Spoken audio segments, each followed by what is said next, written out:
Nifty chart पर एक important signal बना है। प्राइस ने लोअर लो बनाया, लेकिन आरएसआई ने हायर लो बनाया है, यानी रेगुलर बुलिश डाइवर्जेंस। क्या कल निफ्टी में बाउंस आने वाला है या ये सिर्फ टेम्पररी मूव होगा बिफोर अनदर बिग फॉल? चलिए चार्ट पर देखते हैं इम्पॉर्टेंट लेवल्स और एग्जैक्ट सेटअप। निफ्टी के 5 मिनट चार्ट को ध्यान से देखिए। यहाँ पर क्लोज हुआ है, तो पहले देखते हैं कि इसका प्रीवियस ट्रेंड कैसा है। कोई कंफ्यूजन नहीं है कि इसका प्रीवियस ट्रेंड डाउन ही है। तो यहाँ पे प्राइस ने, अब देखिए, प्राइस ने लोअर लो बनाया। इस लो से ये वाला लो नीचे है, दैट इज लोअर लो। और at the same time RSI ने क्या किया है, यहाँ पर आप देखिए हायर लो बनाया है। तो this is regular bullish divergence. और रेगुलर बुलिश डाइवर्जेंस जब भी बनता है, ये वार्निंग होता है शॉर्टर्स के लिए कि आपने जो भी शॉर्ट किया है, you must cover all shorts.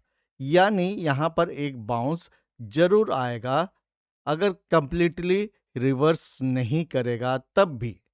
और जिन दोस्तों ने मेरा कल का एलियट वेव एनालिसिस वीडियो ध्यान से देखा होगा, तो उनको ये एहसास होगा कि यहाँ पे एक रिवर्सल आ सकता है। मैंने कहा था अगर वेव 3 सी का वेव 3 कंप्लीट हो रहा है, तो यहाँ वेव 4 ऊपर की ओर जाएगा। और मैंने कल के वीडियो में क्लियरली आपको फिबोनाची रिट्रेसमेंट लेवल्स बताए हैं, जो इस बाउंस के लिए रेजिस्टेंस की तरह काम करेगा। और हम लोग बात करते हैं सिर्फ टेक्निकल एनालिसिस के बारे में, चार्ट के हिसाब से। ये किसी तरह का रिकमेंडेशन नहीं है या कोई ट्रेडिंग टिप भी नहीं है। कल के दिन में, फ्राइडे के दिन में जो लो बना है वो है 23,112 का, यहाँ पे। ठीक है, ये रेगुलर बुलिश डाइवर्जेंस बना। इसके बाद प्राइस थोड़ा ऊपर गया, लेकिन फिर ये नीचे आया। नीचे आने के बाद यहाँ पे आप देखेंगे बुलिश रिवर्सल कैंडलस्टिक पैटर्न है। तो ये होने के बाद इसने क्या किया है कि इस लो को ब्रेक नहीं किया। जो 23,112 है, यहाँ का लो देखिए, यहाँ का लो है 23,125। यानी ये लो अभी भी प्रोटेक्टेड है, लेकिन ये लगभग डबल बॉटम है। और जब ये डबल बॉटम बना, उस समय भी आरएसआई ने क्या किया, देखिए हायर लो बनाया है। यानी ये भी एक फॉर्म है रेगुलर बुलिश डाइवर्जेंस का, जो आपको बता रहा है कि एक बाउंस बैक इमिनेंट है, बाउंस बैक आना चाहिए। तो अब इसको आपको आगे देखना होगा कि बाउंस बैक अगर आता है तो रेजिस्टेंस कहाँ कहाँ दिखेगा। ये पहला है 23,259 का, जो कि इस डबल बॉटम का नेकलाइन की तरह काम करेगा। यहाँ पे देखिए, यहाँ से इसका डिस्टेंस 131 पॉइंट का है अप्रॉक्स। तो अगर इसके ऊपर ब्रेकआउट होता है, तो इसको टेक्निकली उतना डिस्टेंस जाना पड़ेगा according to double bottom chart pattern analysis.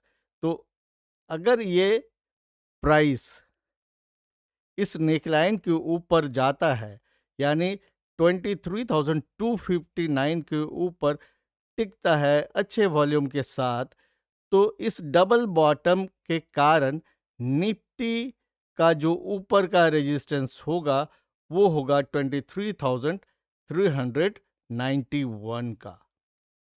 इसके अलावा आप यहाँ पे देखिए, ये जो है एक रेजिस्टेंस है 23,415 का। यहाँ मैं आपको फिबोनाची रिट्रेसमेंट लेवल्स नहीं बता रहा हूँ। जिनको वो देखना हो, वो कल का जो वीडियो मैंने अपलोड किया है निफ्टी एलियट वेव एनालिसिस का, उसको ज़रूर देखिएगा। इसके बाद आपको यहाँ आप देखिए और रेजिस्टेंस इस तरह से आप ले सकते हैं। ये जो है जहाँ से ये करेक्शन शुरू हुआ है 13 मार्च को, ये 23,488 का है और यहाँ पर गैप डाउन हुआ था, तो ये जो लो है 23,604 का, ये भी रेजिस्टेंस की तरह काम करेगा। तो अगर ये रेगुलर बुलिश डाइवर्जेंस और डबल बॉटम कंफर्म होता है तो ये लेवल्स आपको ऊपर में देखने को मिल सकते हैं। लेकिन ध्यान रखिए, अगर वेव 4C बना रहा है तो उसमें किस तरह से होना है कि अभी करेक्शन कंप्लीट नहीं हुआ, क्योंकि 1 2 3 4 एंड 5 इस तरह से कहीं भी वेव सी रहता है, इस तरह से वो बनता है। तो ये वेव 4 का बाउंस होगा। अगर हम लोग ये सोच रहे हैं वेव 4 का बाउंस ऊपर जाएगा तो फाइनली वेव 5 नीचे की ओर ले जाएगा मार्केट को, जो कि 23,900 के अप्रॉक्स में नीचे जाएगा, जो वेव ए का लोअर लेवल है। ये किस तरह से बना है देखिए, इस तरह से ए बी और सी ये बन रहा है वेव 4 के केस में। तो wave B done, wave C में इस तरह से 5 सबवे बन रहा है और हमें लगता है उस एनालिसिस में कि वेव 3 कंप्लीट हो गया है, तो वेव 4 का ये बाउंस है, जो कि 5 मिनट चार्ट में भी हमें रिवर्सल पैटर्न्स दिख रहे हैं। देखिए, वार्निंग ये है कि ये चार्ट एनालिसिस है, मैं किसी भी तरह का दूसरा कोई न्यूज़ एनालिसिस वगैरह नहीं कर रहा हूँ। मार्केट में कल क्या होगा, ईरान वॉर में क्या होगा और उसका क्या इम्पैक्ट होगा, उसके बारे में कतई बात नहीं कर रहा हूँ। तो इस पैटर्न का, ये जो भी आपको पैटर्न दिख रहा है और जो बाउंस मैं इस टेक्निकल चार्ट से बता रहा हूँ, उसका स्टॉप लॉस है ये लो, यानी 23,112। अगर 23,112 नीचे की ओर ब्रेक होता है तो 23,112 ये अगर ब्रेक होता है तो फिर ये पैटर्न पूरी तरह से नलीफाई हो जाएगा और मार्केट नीचे की ओर कंटिन्यू करेगा। अगर आपको ये वीडियो अच्छा लगा हो तो वीडियो को लाइक जरूर कर दीजिएगा और शेयर भी। और जिन दोस्तों ने अभी तक चैनल को सब्सक्राइब नहीं किया है तो चैनल को सब्सक्राइब जरूर कर दीजिए, ताकि मिलते रहे ऐसे ही निफ्टी के डेली अपडेट्स और आप सीख सकें एलियट वेव एनालिसिस।